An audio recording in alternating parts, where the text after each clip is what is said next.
So the word I had chosen when we did this the other day was humble.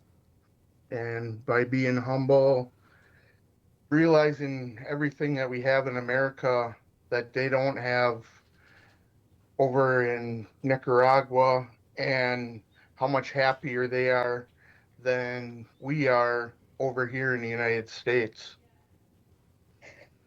So the word I chose was unbelievable.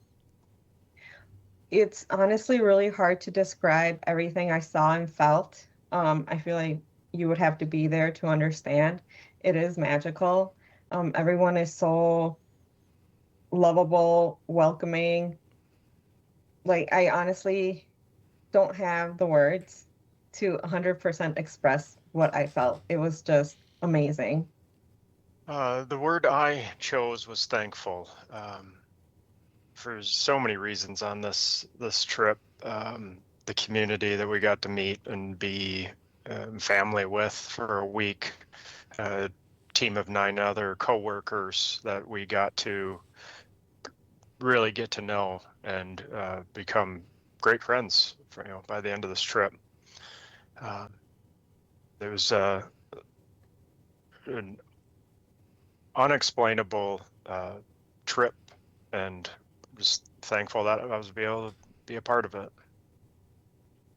I had humbling as well, same as Brian. It was a pretty big eye opener to see how little it takes for people to be happy, and the people of the village are really truly an example of that. Everything we take for granted, and everything that they have or don't have is was an experience for sure. I chose solidarity. How it just we went from 9 strangers or 10 strangers, including myself, I guess, on a bus at 1:30 in the morning, not talking, to sitting in the Milwaukee airport that first morning, chair away from each other. To by the end of the week, we didn't go anywhere alone. All 10 of us were together, laughing. I think 3 of us might have slept when we got delayed. You know, the rest of us were up giggling, making fools of ourselves. Just how we all came together. Plus the community, when they noticed we were getting drinks or we were tired, they'd step in, grab a shovel, grab a pickaxe. So just the solidarity between the 10 of us and the community was amazing, eye opening. So The word that I chose was love. I think most things in our life are finite. It's something that we can't, love isn't something that we can like really touch or is really, we can't explain it. And when you go to a different village and instantaneously, like your love for people just by the way they're smiling at you, like you know that you love them. It's the weirdest thing that you're like, I just love these people. And the same way that the community loved us 10, as well as like the interpreters and all the other support group and the way that they love each other. Something that I won't forget. The word I chose was peaceful. The reason I chose that is because bringing all of us together and the villagers together in a living situation that was less than adequate, that we're not used to. I felt even with all that's going on, it was a peaceful experience, and it was a way. It just felt like a tranquility that can't explain, and a joy that um, also you can't explain. Yeah, the word I chose is community.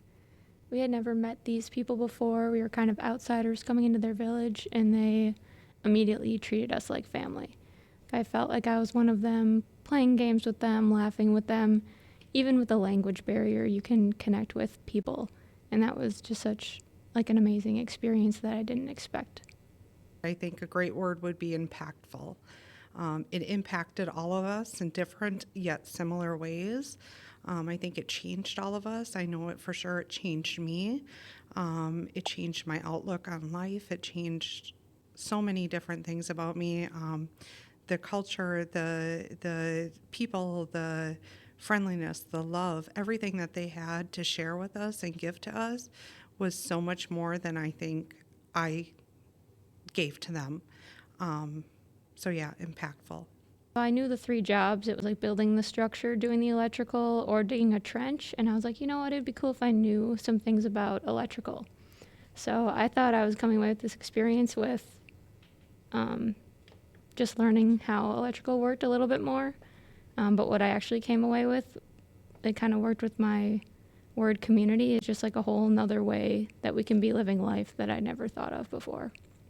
And just how helpful everybody is to each other and to their neighbors, and that's something I really want to bring back here with me, like in the U.S. It's so hard to just pick one, but I just think being with the family, how welcoming they were and how they expect every night they just were so excited to have us over and playing Uno, playing Jenga, how excited they were when we were like on the jump rope. They had never done that before. I don't know. It was just so amazing. My favorite part of the lighting ceremony was just the culture itself. Everybody was there and everybody was excited. It seemed like everybody was engaged. The community was very appreciative.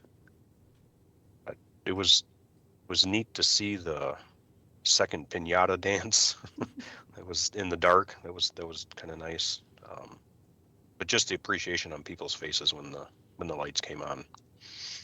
I'd say that there was a guy named Jose. The first day when I went there, we went down for the ceremony, and he started speaking Spanish, and don't understand what you're saying. And he's like, "Oh, you speak English?" So he started speaking English to me, and he was very open and very, very heartwarming. He even right off the bat, he's like, "You're my best friend."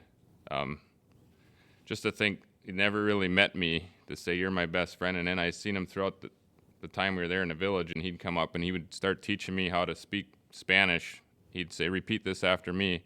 He was doing his best to try and help me to learn the language and to help communicate with others, because I really struggled with that. That was probably my biggest struggle, but it was great to see how everybody was willing to help me through that and to be open about it.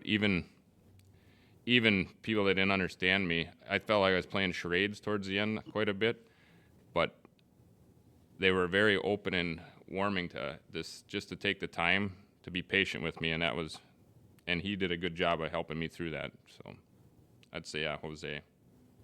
And I also learned a lot about my coworkers, this whole group of people that I had never even met before. I got to learn how kind and compassionate they truly were, about how different they were from how I originally perceived them. And it was very eye-opening. You can really see people in their humanity, just how bright they are. What do you think our message should be for the next lucky individuals that get to do something like this? I would say my fears going into it, how we were going to be living, sleeping, communication, language barrier, eating, right? All of our food, all these fears that I had going into it. You got there and those weren't fears at all. And you just realized very quickly you were doing something much bigger than yourself. I would say for the other individuals who would do this to embrace the experience and to be open-minded to whatever happens. It's hard to explain some of these questions that are being asked and stuff, I think, because some of it you have to live in the moment to even understand what we're even talking about. I had mentioned to Bree that the way I felt coming back was the way I was supposed to be or feel being there. I was Nicaragua homesick, and I never was homesick in Nicaragua.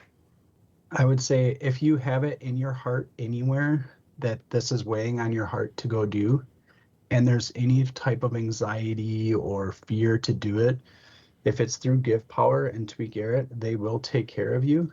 You will be okay. It will rain on your parade. It did for us for like 3 days, but we were muddy and happy doing it. And so just go do it. Listen to your heart if it's on your heart and sign up and try. It's